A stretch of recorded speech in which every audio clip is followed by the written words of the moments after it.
let's take our blue painted background and add some grass.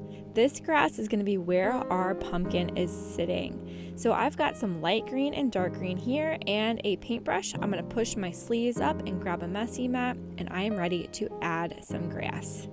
Let's plan out where it's going to go on your page, and when you're ready, put a tidbit on the bristles. You don't want too much, you never want a big glob, just a little bit so that it does not touch the metal of your paintbrush.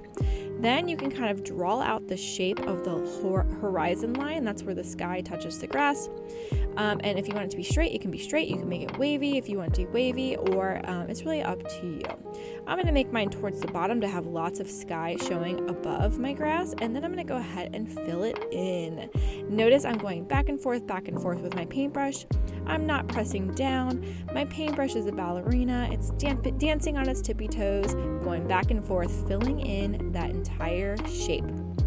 Now make sure you go all the way to the edges. After all, we have a messy mat to protect the table, and if you have too much paint on your bristles, you can always rub some off on the messy mat as well, and then you can grab some of the other shade of green that you might have. Let's blend these two shades of green together just to make our grass more interesting. Some areas of your grass can be darker and some areas can be lighter. Now I've got a little bit of extra space here, so let's go ahead and fill that in. Maybe a little bit more of the medium green. There we go. Looking good. Now that we have the base of our grass, we can add some texture. Texture is how something feels. That's one of our elements of art. We can make our grass have a grassy texture by taking a little bit more paint and blending it up around the edges of that line to give it a jaggedy edge, like the grass is sticking up, and it might even seem to be a little bit prickly, like if you were to touch grass with your hand, you know that it's prickly. I'll put a picture up here on the screen for you as an example, but I'm just turning my paintbrush sideways and I'm going up and down to make the edge of my grass a little bit scratchy.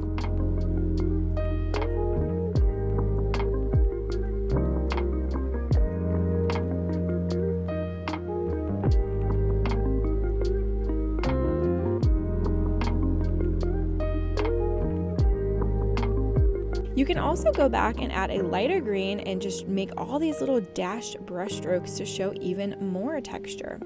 This is called IMPASTO. IMPASTO is when you can see your brush strokes, and Vincent Van Gogh loved doing this in his art. So did Monet. All right, there is my texture. Now this is going to have to dry until next time before we add our pumpkin. So once you are finished with your grass and you're happy with it, you're going to put this on the drying rack, let it dry, and then now is a really great time to practice drawing pumpkins.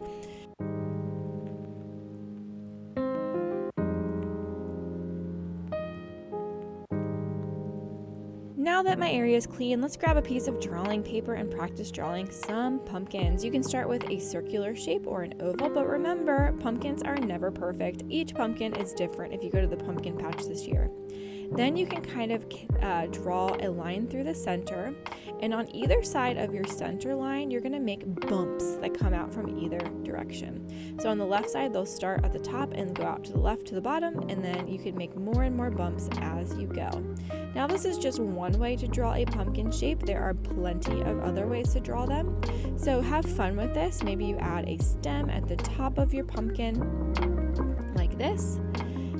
Now that I have kind of a small circular pumpkin, I can also try maybe a tall pumpkin. Let's do that here. Let's draw the top and the bottom dots so I know how big my pumpkin's going to be. Then I'll connect it with a line. Boom, just like that. And then we're going to draw the bumps one at a time this time. We're going to draw one going to the left and another one going to the left that's a little bit bigger. As I go, each bump is going to look a little bit different. And then I'm going to do another bump. So it looks like a half of a pumpkin on this side, and then let's repeat on the other side. Let's go ahead and fast forward as I keep practicing these pumpkins, and then you can take this home for next time. Next time we are going to draw on our paper and then paint and fill it in with some orange. So this is just a practice to get us ready for next time.